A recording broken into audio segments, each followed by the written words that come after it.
1 a 7. Eu vou estar aqui mais uma vez com os irmãos, né?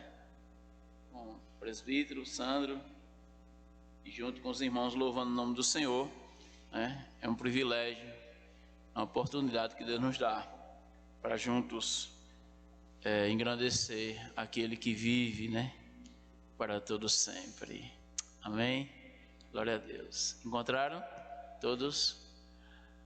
Diz assim, ó: pelo que, tendo este mistério, segundo a misericórdia que nos foi feita, não desfaleçamos. Pelo contrário, rejeitamos as coisas que por vergonhosas se ocultam, não andando com astúcia, nem adulterando a palavra de Deus. Antes, nos recomendamos a consciência de todo homem na presença de Deus, pela manifestação da verdade. Mas se o nosso evangelho ainda está encoberto, é para os que se perdem que está encoberto, nos quais o Deus deste século cegou o entendimento dos incrédulos, para que eles não resplandeça a luz do evangelho da glória de Cristo, o qual é a imagem de Deus. Porque não nos pregamos a nós mesmos, mas a Cristo Jesus como Senhor, e a nós mesmos como vossos servos, por amor de Jesus. Porque Deus que disse: das trevas resplandecerá a luz, Ele mesmo resplandeceu em nosso coração, para a iluminação do conhecimento da glória de Deus na face de Cristo. Temos, porém, este tesouro em vasos de barro, para que a excelência do poder seja de Deus e não de nós. Amém? Que Deus possa aplicar a sua palavra no nosso coração. Bendito Deus, estamos aqui na tua presença e te louvamos pela tua bondade. Te louvamos porque o Senhor é Deus, um único Deus, verdadeiro, criador, sustentador. A ti a honra e a glória e o domínio para todos sempre. Tu és o nosso Rei, tu és o nosso Senhor, tu és o nosso Salvador. Santo Deus, fala aos nossos corações e nos ensina a obedecer, a submeter, a crer. Aumenta a nossa fé, nos faz humildes, quebrantados, pessoas que amam o teu evangelho cada dia mais e mais. Traz sobre nós um renovo do alto, no nome do Senhor Jesus, que oro a ti e te agradeço. Amém. Amém. Os irmãos podem sentar.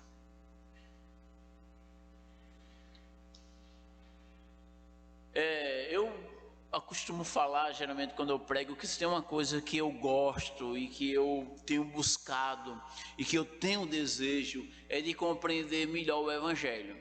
O Evangelho de Deus é algo maravilhoso, é magnífico. Eu creio que um dia nós vamos chegar no céu e ainda a gente vai refletir, a gente vai meditar, a gente vai estar aprendendo, refletindo sobre o que é o Evangelho. Por ser tão grande, tão profundo, apesar de simples, ele é tão profundo, é tão belíssimo. É o próprio Deus que criou o céu, a terra, o universo, todas as coisas, vindo ao mundo, se tornando um homem, se esvaziando da sua glória para habitar entre nós. E habitou, e viveu, e morreu, e ressuscitou ao terceiro dia. E vive, e reina, está no seu trono de glória. E um dia ele virá buscar a sua igreja, a sua noiva, e estará com ele para todo o sempre. Louvado seja o nome do Senhor.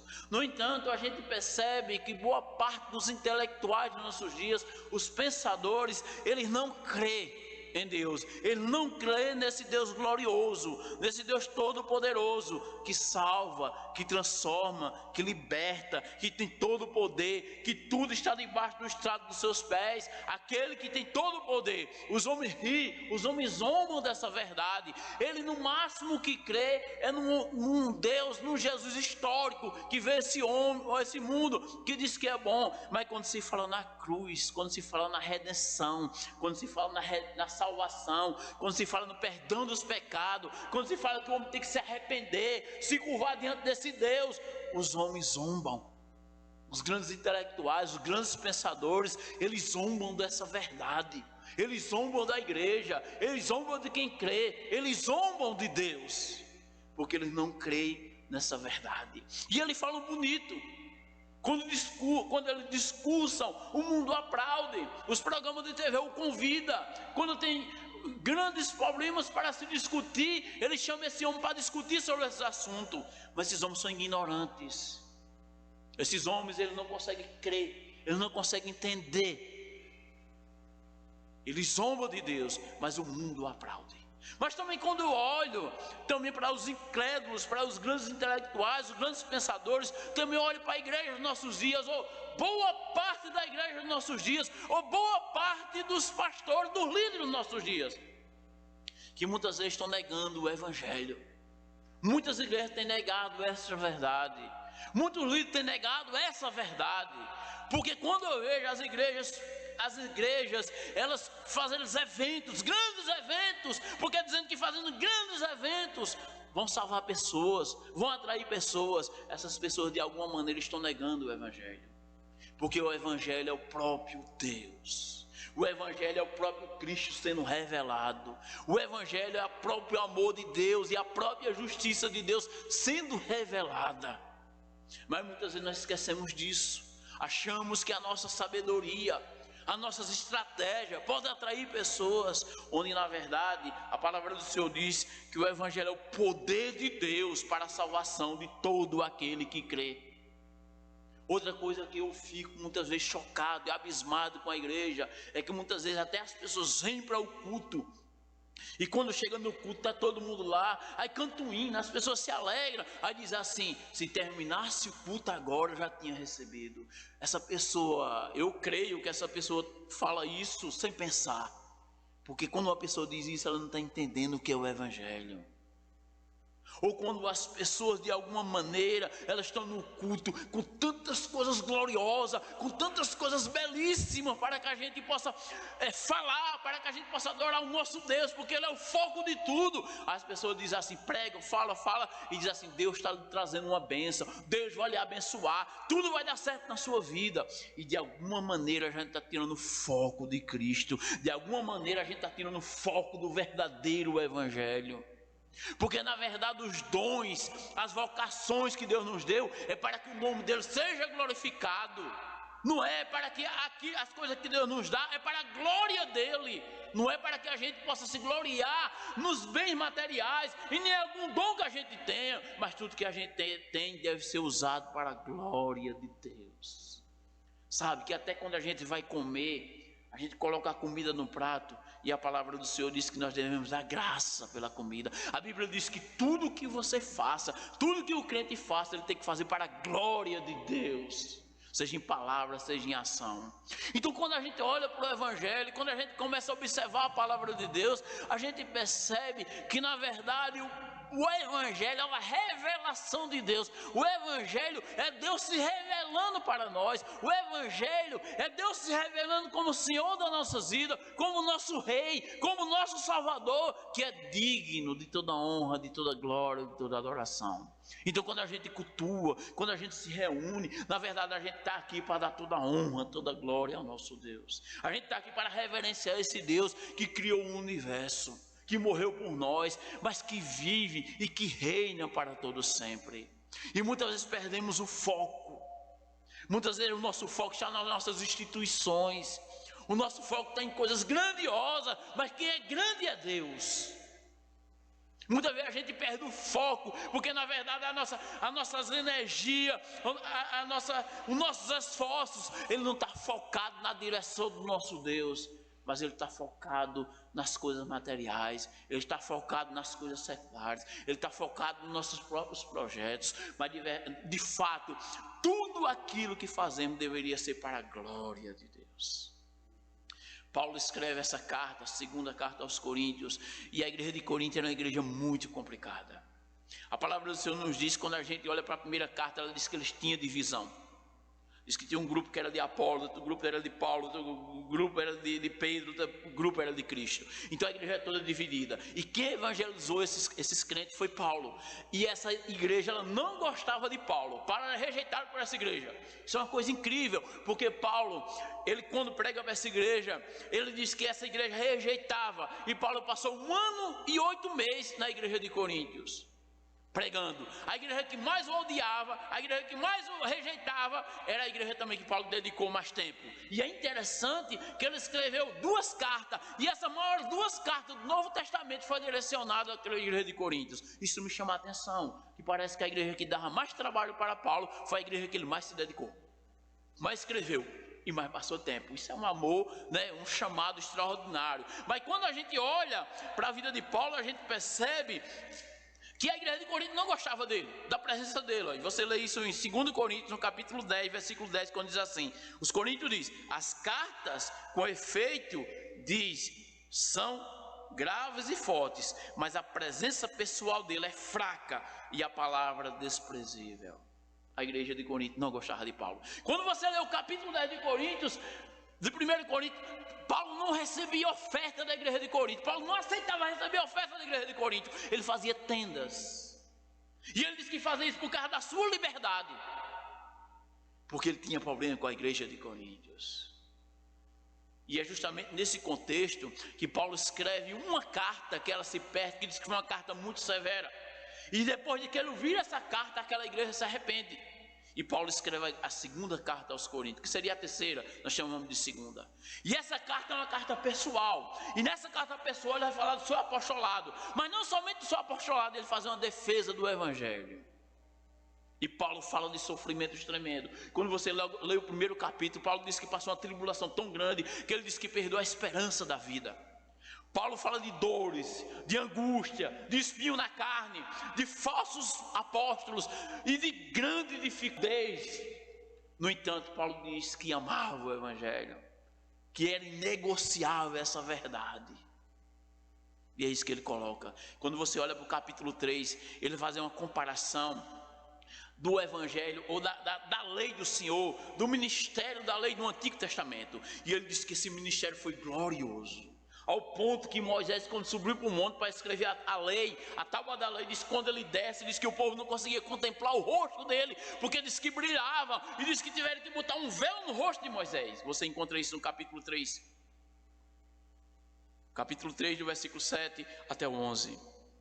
Porque as pessoas não conseguiram contemplar, porque brilhava o rosto dele. Mas ele diz no capítulo 3, versículo 11, que ele diz assim: porque se o que se desvanece teve sua glória, que foi a antiga aliança, muito maior glória tem o que é permanente, que é a revelação do Senhor Jesus Cristo, que é o evangelho da glória de Deus. É por isso que ele vai colocar no capítulo 3, no versículo 18: e todos nós, com o rosto desvendado, contemplando como um bom espelho a glória do Senhor, somos transformados de glória em glória na sua própria imagem, como pelo Senhor o Espírito. Veja que coisa gloriosa. Como é que você é transformado? Como é que você cresce na santidade? Como é que você busca entendimento? Como é que esse entendimento chega em você? Você contemplando a glória de Deus, você olhando para Cristo, você contemplando a sua graça, o seu amor, a sua obra, é que você é transformado. Eu tenho certeza que, porque isso acontece conosco, quantos de vocês lutam, talvez para deixar algum hábito? Quantos de vocês passam por tentações tremendas, que vocês acham às vezes que não vão conseguir vencer? É contemplando a glória de Deus que se vence as dificuldades, olhando firmemente para o autor e consumador da fé. É Ele, é a glória de Deus que nos sustenta, é o poder de Deus que nos sustenta.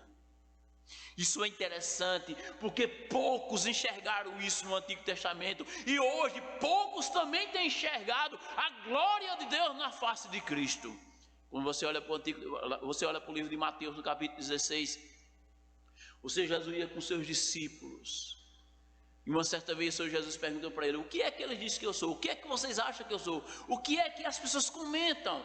Um diz que é Elias, outro diz que é um dos profetas do Antigo Testamento. E ele pergunta assim: e vocês? Pedro diz: tu és o Filho do Deus Altíssimo. Poucos enxergavam. Alguns riam dele. Quando ele falava, alguns queriam jogar pedra nele. Quando ele estava ali carregando a cruz, alguns cuspiam, esbofeteavam. Quando ele estava pendurado na cruz, as pessoas passavam e zombavam e diziam assim: salva muito e não salva a ti mesmo, desce daí se tu tem poder. as pessoas não conseguem enxergar a glória de Deus na face de Cristo.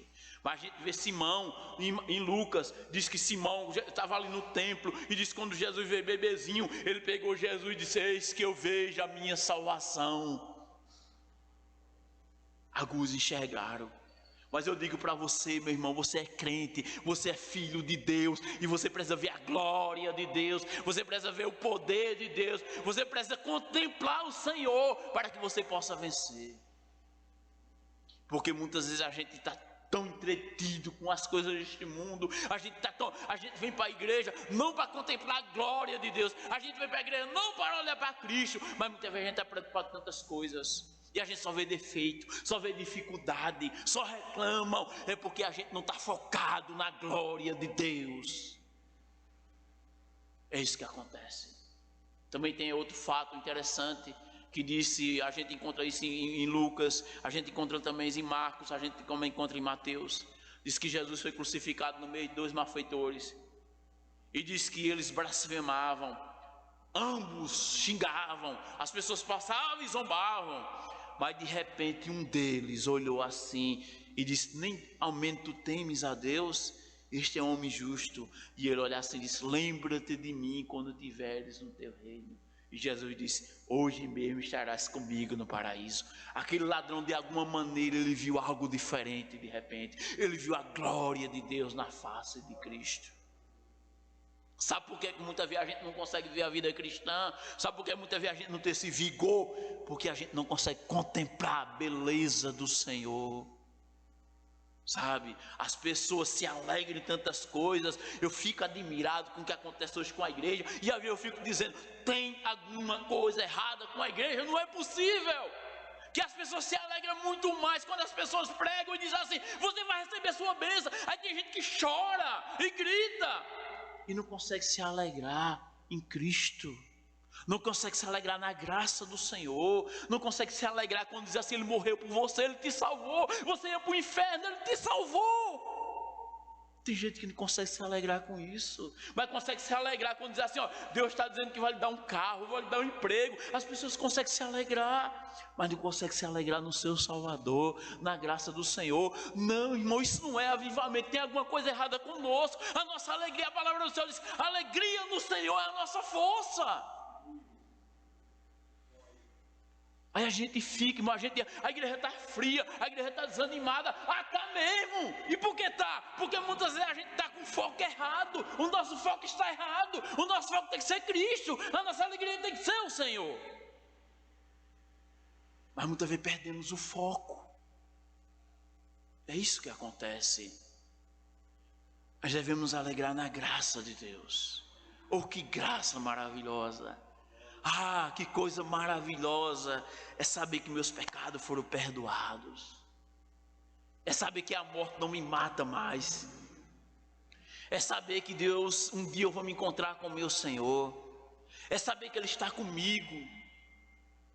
E que todas as coisas cooperam para o bem daqueles que amam a Deus. Que promessas maravilhosas. Quem nos separará do amor de Cristo? É Cristo que nos justificou. Aleluias, louvado seja o nome do Senhor. É motivo para se alegrar, é motivo para glorificar, é motivo para exaltar o nosso Deus. Louvado seja o nome do Senhor. E é justamente disso tudo que Paulo coloca aí no texto. A primeira coisa que ele coloca é que ele diz que o evangelho, ele é puro. Ele tinha convicção dessa verdade, e por ele ter convicção dessa verdade, ele diz que era inegociável essa verdade, não poderia ser adulterada, não poderia ser, em hipótese alguma poderia adulterar essa verdade. É isso que ele vai colocar, porque muitos usaram de astúcia, de engano, mas os falsos apóstolos ali na igreja de Coríntios, mas ele está dizendo, ele diz que não se pode, em hipótese alguma, adulterar, não pode ser alguma coisa acrescentar. É isso que ele vai colocar no capítulo 4, de 1 a 4. Veja aí o que ele vai colocar. Pelo que tendo este mistério, segundo a misericórdia que nos suscita, não desfalecemos. Quer dizer, quando você olha para o capítulo 3, está falando desse evangelho, do evangelho da glória de Cristo, no capítulo 3, versículo 18. Aí ele está dizendo, tendo esse mistério, segundo a misericórdia de Deus, não desfalecemos. Você tem isso no seu coração, não desfaleça. Sabe, se encha dessa verdade, lute por essa verdade. É isso que ele está dizendo, não desfaleça. Esse mistério do evangelho chegou até nós. Um dia Deus agiu no seu coração, a luz raiou e você creu. Então lute, se agarre com toda a sua força e não desfaleça. Aí veja o que ele diz no versículo 2: pelo contrário, rejeitamos as coisas que por vergonhosa se ocultam, não andando com astúcia, com enganação, nem adulterando a palavra de Deus. Antes nos recomendamos a consciência de todo homem na presença de Deus, pela manifestação da verdade. Veja o que ele está colocando aí, nunca adulterar a verdade, mas sempre recomendando a consciência de todos os homens na presença de Deus, falando dessa verdade, não negociando essa verdade. Preste atenção nisso, que isso é muito importante. Jamais abra mão dessa verdade do evangelho. Não pare de olhar para a cruz, não pare de olhar para Jesus, não desvie o seu olhar. Sabe, as pessoas podem falar mal de você, te machucar, te maltratar. Não pare de olhar para Jesus. Sabe por quê? Porque Ele é glorioso. Ele te ama. Ele deu a vida por você. Ele sara tuas feridas. A verdade do evangelho é inegociável. Sabe, não aceite. Ele é o seu tesouro. Ele é o seu tudo. Não negocie, porque tem muita gente por aí que diz assim, é Jesus mais, né? Se Jesus me der, muitas pessoas adulterando, é Jesus e somente Jesus. Essa é a glória do evangelho. Foi Ele que derramou o sangue para te salvar. Veja o versículo 3, mas se o nosso evangelho ainda está encoberto, é para os que se perdem que está encoberto, é para os incrédulos, mas você é filho de Deus. Não está encoberto, se agarre com essa verdade. O mundo não crê, mas você deve se agarrar cada dia. Se está encoberto é para os incrédulos, mas para nós a luz brilhou, ela raiou em nosso coração. Louvado seja o nome do Senhor. Glória a Deus por isso. Agora vê o que ele vai colocar no versículo 4. Nos quais o Deus desse século, é o diabo, cegou o entendimento dos incrédulos, para que eles não reconheçam, não resplandeça a luz do evangelho, da glória de Cristo, o qual é a imagem de Deus. O que é que ele está colocando aqui? O diabo, ele peleja, ele luta, sabe para quê? Para que você não creia no evangelho. Preste atenção, é você, eu e você e o mundo. O diabo, a estratégia dele é para que você não entenda o evangelho. A estratégia dele é para que você não olhe para Cristo. Olha, preste atenção nisso. É interesse do diabo que tenha falsos pastores. É interesse do diabo que tenha falsos pastores. É interesse do diabo que tenha falsos crentes. É do interesse. Se você ler aqui, olha, 2 Coríntios capítulo 11, Paulo vai dizer isso. 2 Coríntios capítulo 11, versículo 12 a 15, ele vai dizer assim: mas os que faço e farei é para cortar a ocasião àqueles que buscam com intuito de seres considerados iguais a nós, naquilo em que se gloriam, porque os tais são falsos apóstolos, obreiros fraudulentos, transformando-se em apóstolos de Cristo. E não é de admirar, porque o próprio Satanás se transforma em anjo de luz. Não é muito, pois, que dos seus próprios ministros se transforme em ministro de justiça, e o fim dele será conforme as suas obras. Agora veja o capítulo 10, versículo 12, que é que ele vai dizer: porque não ousamos classificar-nos ou comparar-nos com alguns que se louvam a si mesmos, mas eles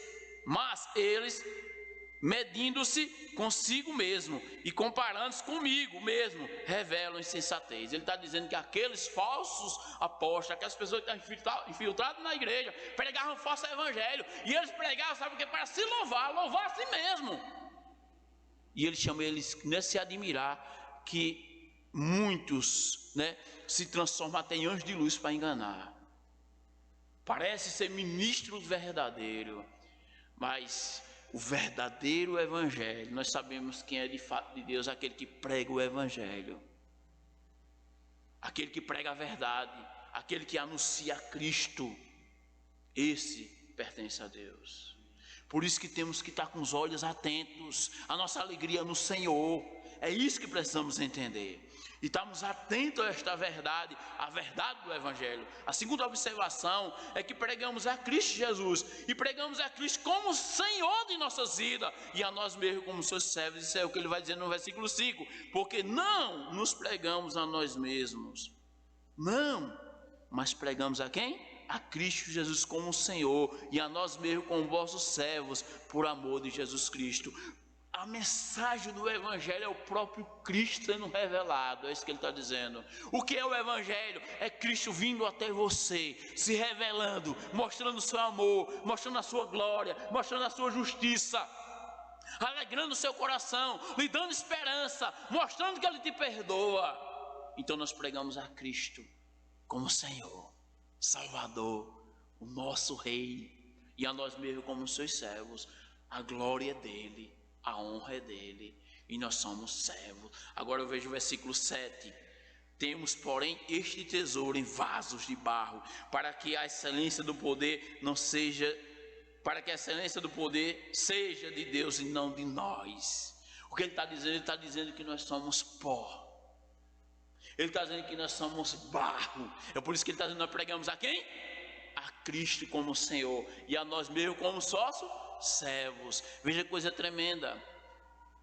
Ele coloca que esse poder do evangelho é algo poderoso, e ele coloca no versículo 7 que é um tesouro. E olha, quando você olha para o capítulo 3, capítulo 4, versículo 1, ele chama isso tendo esse mistério, que é essa verdade. Vê que coisa tremenda. Ele está dizendo que ele é colocado em que? Num vaso de barro. E sabe quem é esse vaso de barro? Eu e você. Você já pensou como você é tão fraquinho? Nós somos fracos. Quer saber a sua fraqueza? Só precisa você saber, tem alguém falando mal de mim. Aí a gente fica angustiado, fica com raiva, a gente quer se vingar, o sentimento de vingança. Ah, é porque tu é fraco. É porque eu sou fraco. De barro. Não aguenta pressão, a gente não aguenta pressão. Você já viu que não aguentamos? Não aguentamos pressão. Louvado seja o nome do Senhor por isso. Sabe por quê? Porque nós somos vasos de barro. É fácil de quebrar.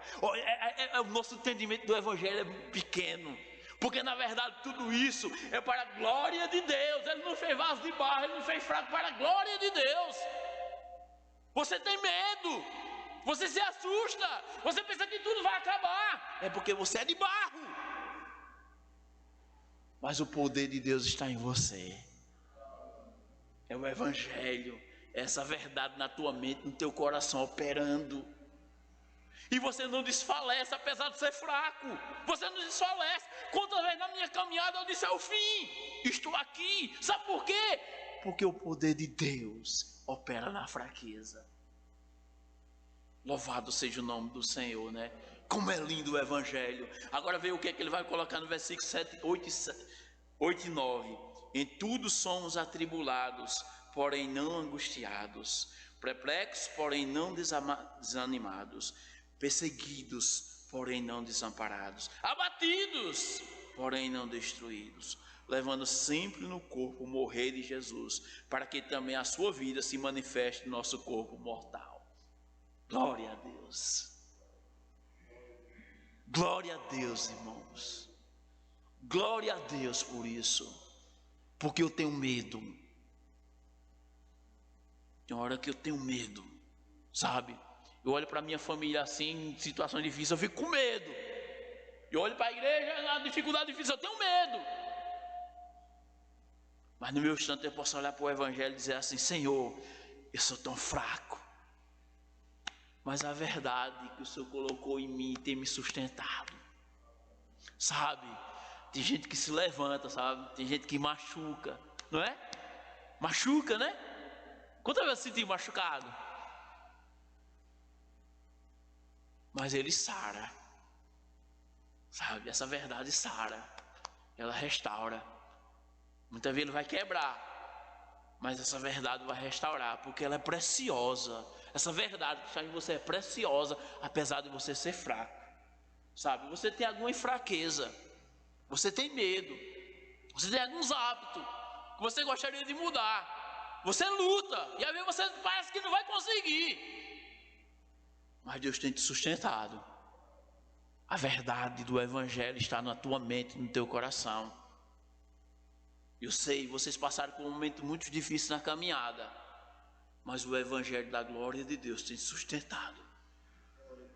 Louvado seja o nome do Senhor.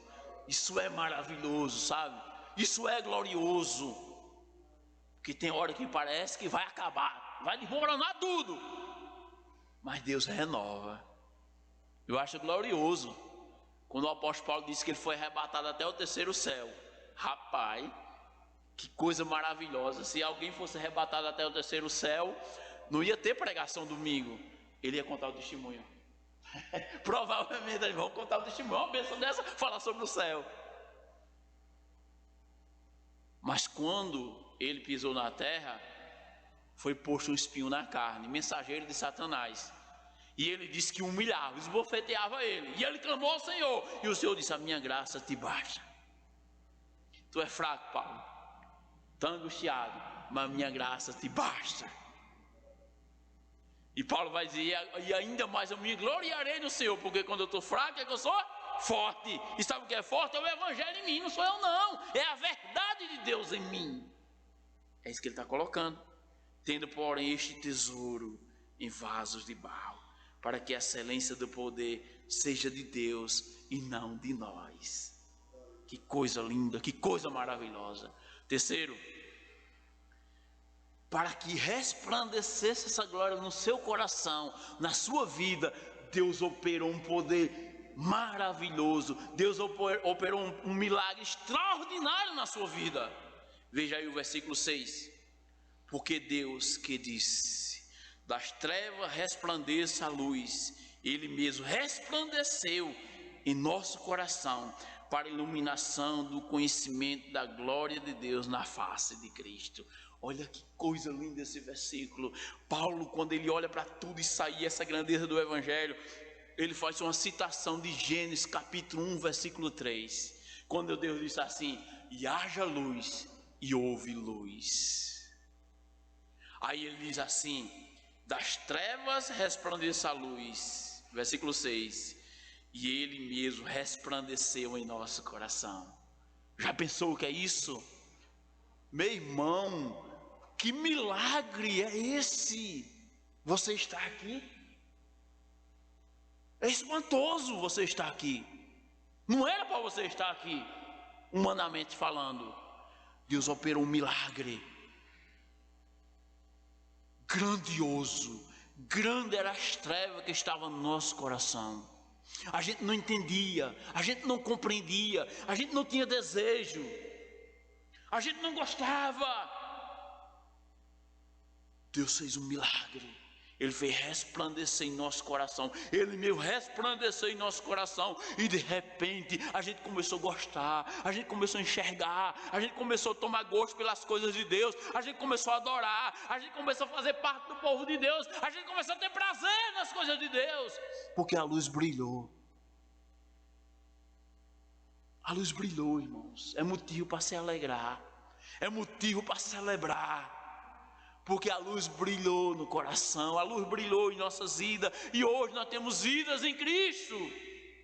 E olha o que ele vai colocar. Ele coloca duas coisas bem interessantes, que ele diz que ele iluminou, porque a gente estava em trevas, e ele diz que ele trouxe a iluminação do conhecimento. Quer dizer, ele trouxe, a gente não conseguia entender, compreender.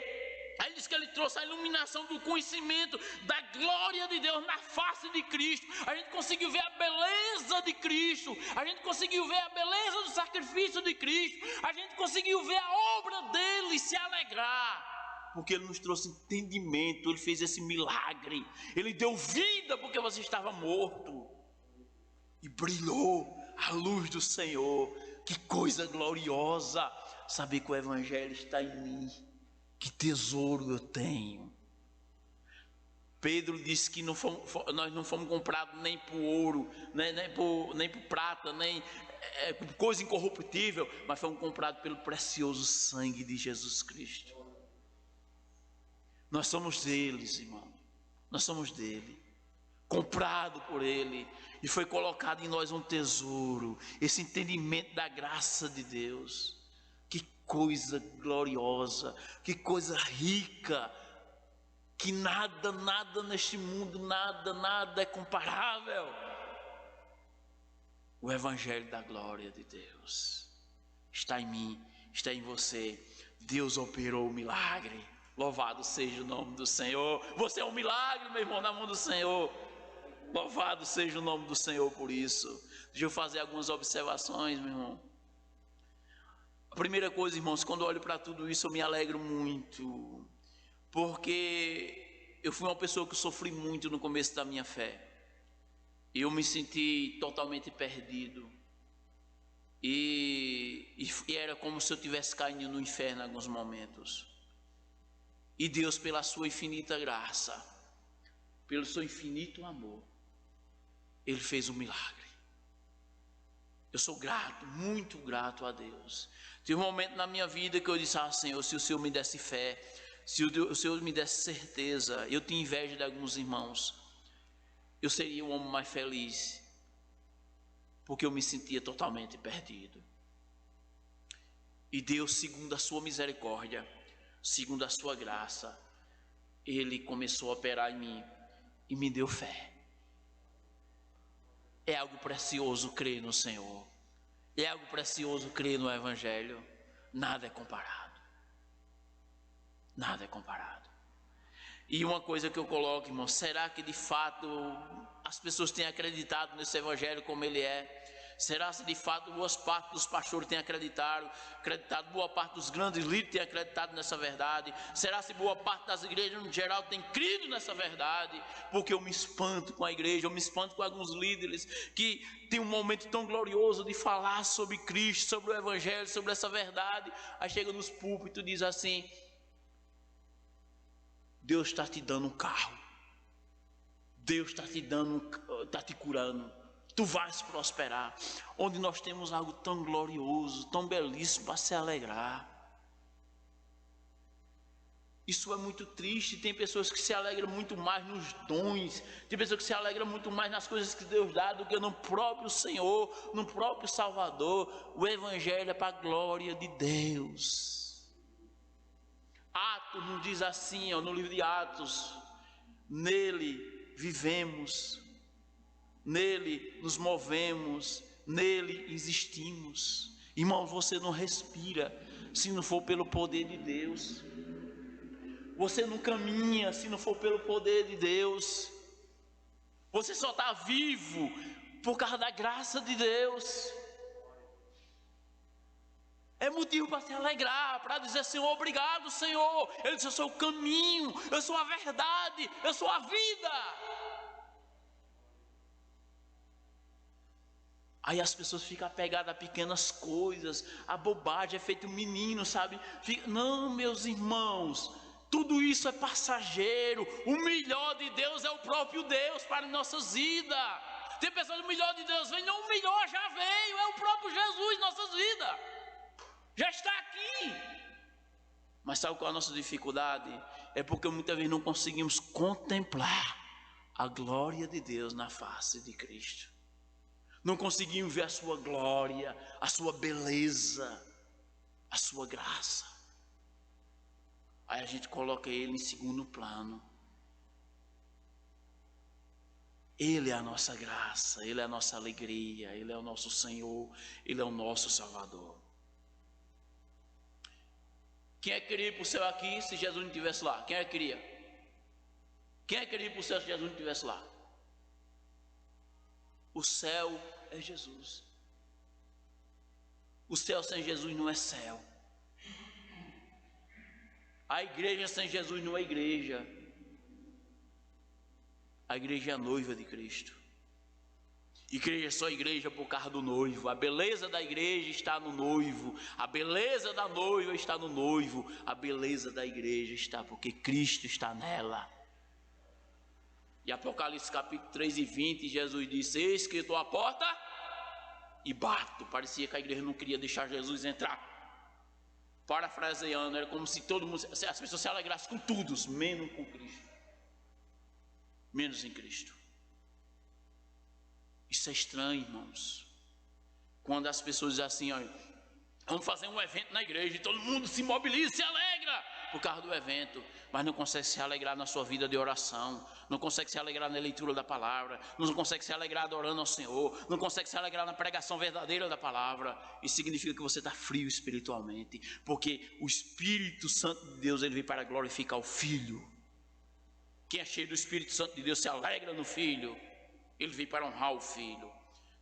Segundo, uma coisa que eu observo é a forma como cultuamos.